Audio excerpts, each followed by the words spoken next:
আল্লাহ পাক রব্বুল আলামিন মানব জাতিকে দুনিয়াতে সৃষ্টি করেছেন। এই মানব জাতিকে তাদের জীবন পরিচালনা করার জন্য গাইডলাইন আল কোরআন দিক নির্দেশনার জন্য পাঠাইছেন।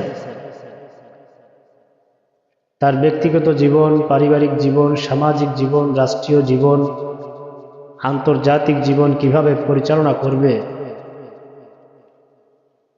তার ডিরেকশন, গাইডলাইন কোরআনের মধ্যে আল্লাহ তাআলা দিয়ে দিয়েছেন।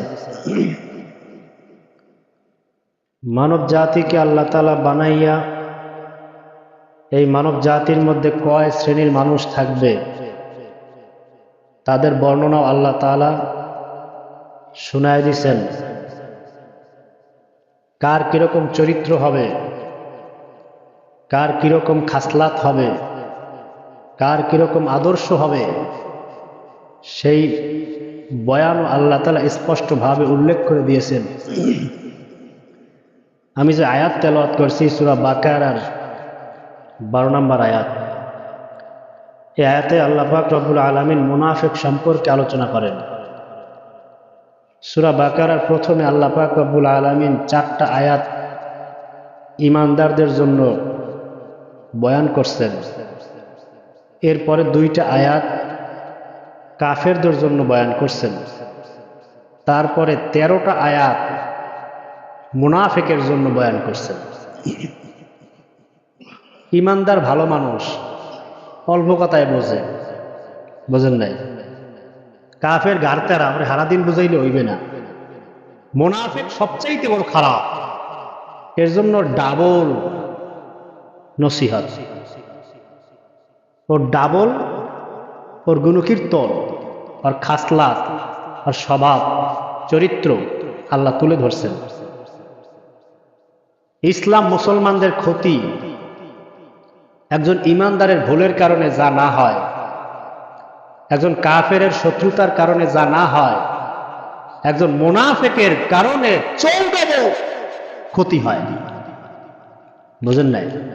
একজন ঈমানদার সে কাজ করতে গিয়া ভুল হয়ে গেছে, ইসলামের একটু ক্ষতি হয়ে গেছে।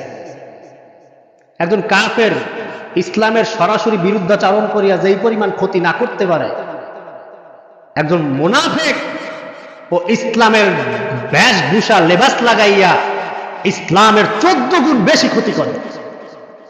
যার কারণে আল্লাহ আয়াত ডাবল শুনাইছেন। মোমেনের জন্য 4 আয়াত, কাফেরের জন্য 2 আয়াত, কইছে কত? 6 আয়াত। একলা মুনাফিকের জন্য 13 আয়াত। বুঝাইতে পারছি? ডাবল না, ডাবল আয়াত নাজিল করছে। কারণ কি? ও ভালো মানুষ। ও কি মানুষ? ভালো মানুষ।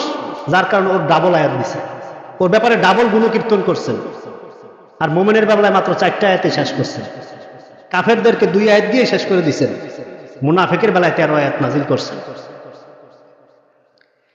মুনাফিক শব্দটি নেফাক শব্দ থেকে উৎপত্তি, যার অর্থ হচ্ছে লুকায় রাখা, ঢেকে রাখা, আচ্ছাদিত করে রাখা। অন্তরে এক, প্রকাশ করে আরেক, ভিতরে একটা, বাহিরে আর একটা। এটার নাম হচ্ছে মুনাফিকি। ইমাম ইবনুল কাইয়ুম জাওজি রহমাতুল্লাহি আলাইহি তিনি মুনাফিকের সংজ্ঞায় বলেন যে নিফাক এমন একটা কাজ, এমন একটা কঠিন ব্যাধি, রোগ, যে বান্দার অন্তরের মধ্যে থাকে পরিপূর্ণ, সে নিজে টের পায় না যে আমার মধ্যে মুনাফিকি আছে, সে নিজে টের পায় না। এই নিফাক সে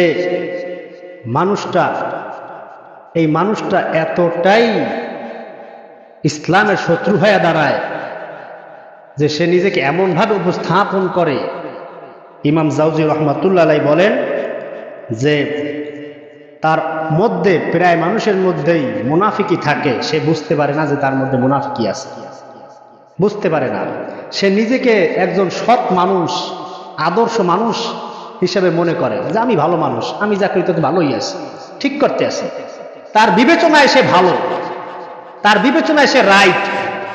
অথচ ইমাম জাওজি রহমাতুল্লাহ আলাইহি বলেন যে তার দ্বারাই ইসলামের, মুসলমানের সবচাইতে বেশি ক্ষতি হয়। বিভ্রান্তকারী ফাসাতি।